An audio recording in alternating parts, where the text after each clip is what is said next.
Cottleston, Cottleston, Cottleston Pie, a fly can't bird, but a bird can fly. Ask me a riddle and I'll reply, Cottleston, Cottleston, Cottleston Pie.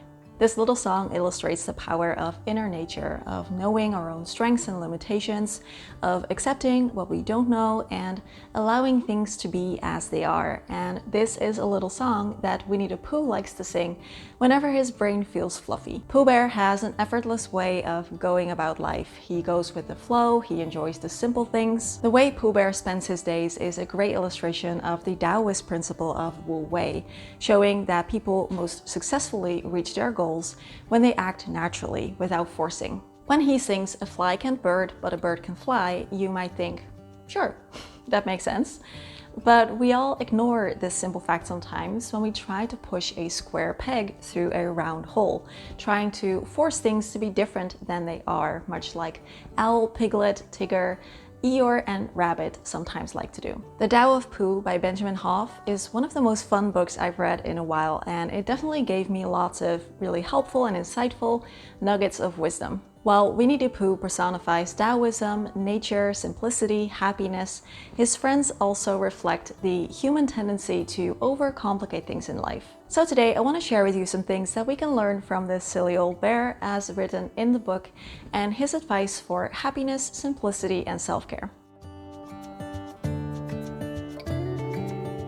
When you wake up in the morning, Pooh, said Piglet at last, what is the first thing you say to yourself?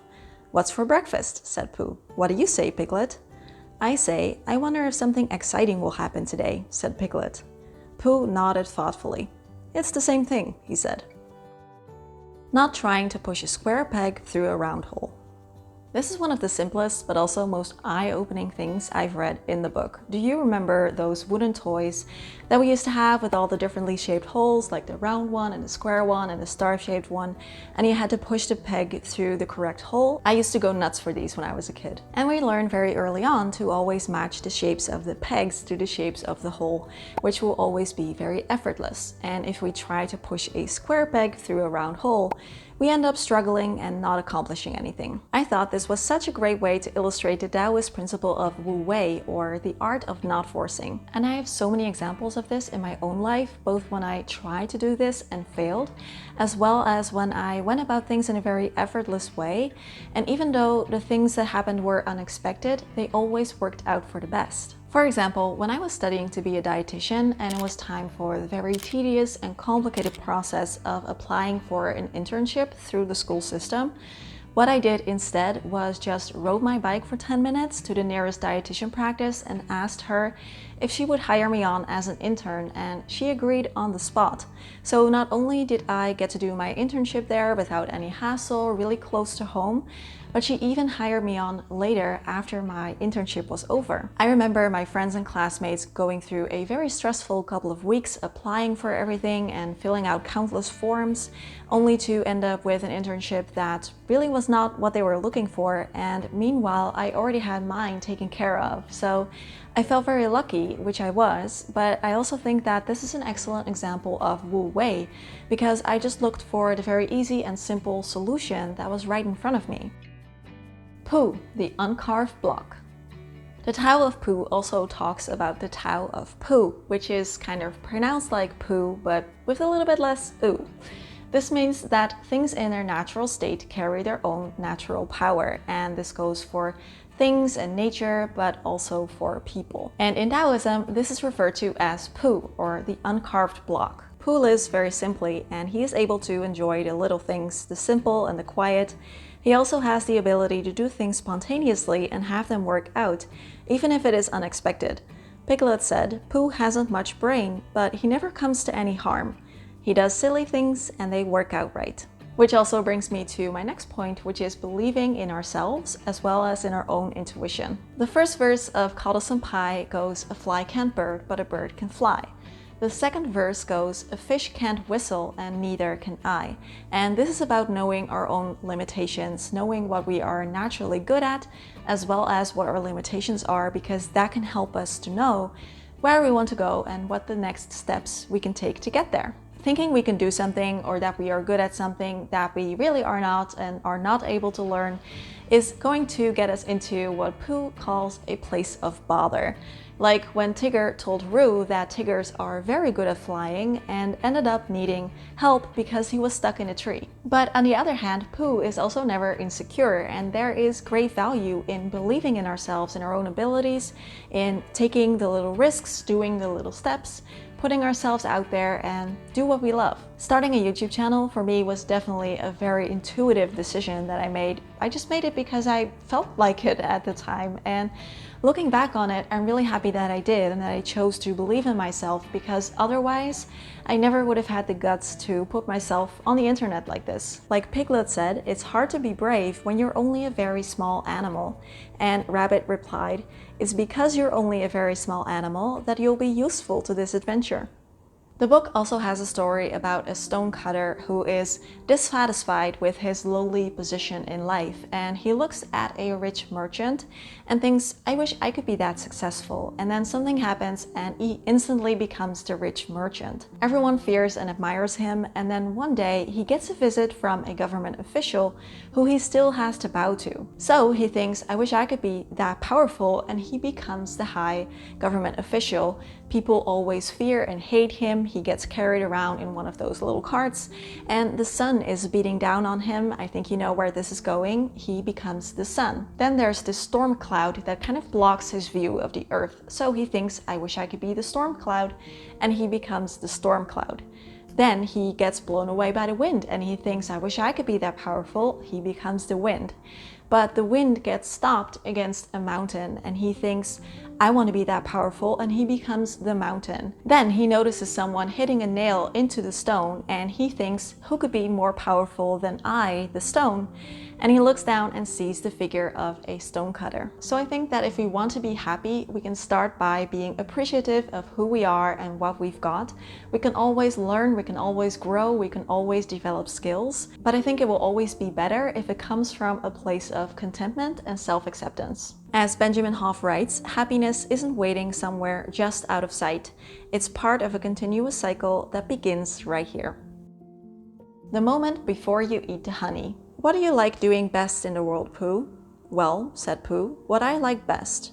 And then he had to stop and think, because although eating honey was a very good thing to do, there was a moment just before you began to eat it, which was even better than when you were, but he didn't know what it was called. This talks about enjoying the process of things rather than stressing over results and goals.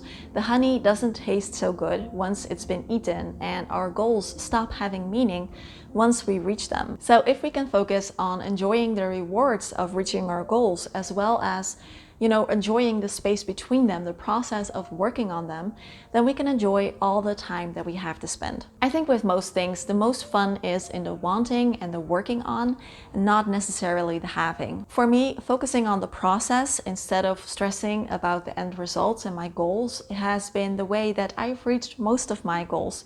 For example, when I talked about this on the channel, it was 2021, I shared how I wanted to focus more on eating healthier and exercising more, and thereby losing the 22 pounds that I had gained in the previous 5 years. But after sharing that goal publicly online, behind the scenes, I kind of just let it go for myself and started focusing on the process instead. So I had a few goals about my food and my exercising and a few more things. And I just started doing them, not really focusing on, the desired end result and not stressing too much about it, because I knew that just doing the process would eventually get me there. Same thing with my YouTube channel. I never chose to focus on goals like views or subscribers or income. And instead, I just focused on the process of making a video every week and trying to just make it as good as I can make it. Because I knew that focusing on things like views or subscriber counts was a great way to feel frustrated and uninspired or even miserable at times. And even if I was to reach that goal, it would stop having meaning, so there would just be a newer, higher goal in its place. So for me, anything we want to achieve has to come from a place of enjoying the process first. Lastly, this book reminded me of the simplicity versus the complexity bias, which is another idea that greatly improved my life once I learned about it. And this kind of made me see why I always just prefer winging it. over these really complicated like 20-step program things that you so often see people do. Complexity bias means that we tend to believe complicated explanations and solutions will always be better than simple ones. So as long as something looks and sounds complex, it must be good. It's easy to think that very complicated sounding productivity systems with bullet journals and online planners and 20 different structures to it must be better than just taking a post-it note and writing a to-do list for the day. We contemplate whether it would be more effective to join a spinning class or a HIIT class to get in shape, not really thinking about which we would enjoy better and just focusing on eating more plants, less junk food, and just enjoy moving our body more. Pooh Bear would probably say, "Oh, how bothersome," and just go for the easy, simple solution that's right there in front of him. Pooh means that things in their simplicity have their own innate power, and it is when we try to be clever and overthink things that we overcomplicate them. As Confucius so famously said, life is simple, but we insist on making it complicated.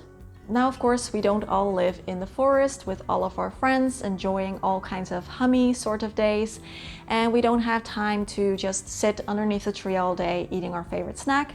But I do think that even in today's world, there are lots of things that we can learn from this silly old bear. The next time you're out walking, maybe leave your phone in your pocket and simply just hear the birds sing. Or if you want to accomplish something, focus on doing a very simple, easy step that you can take right now instead of being paralyzed by needing to write a 20-step plan.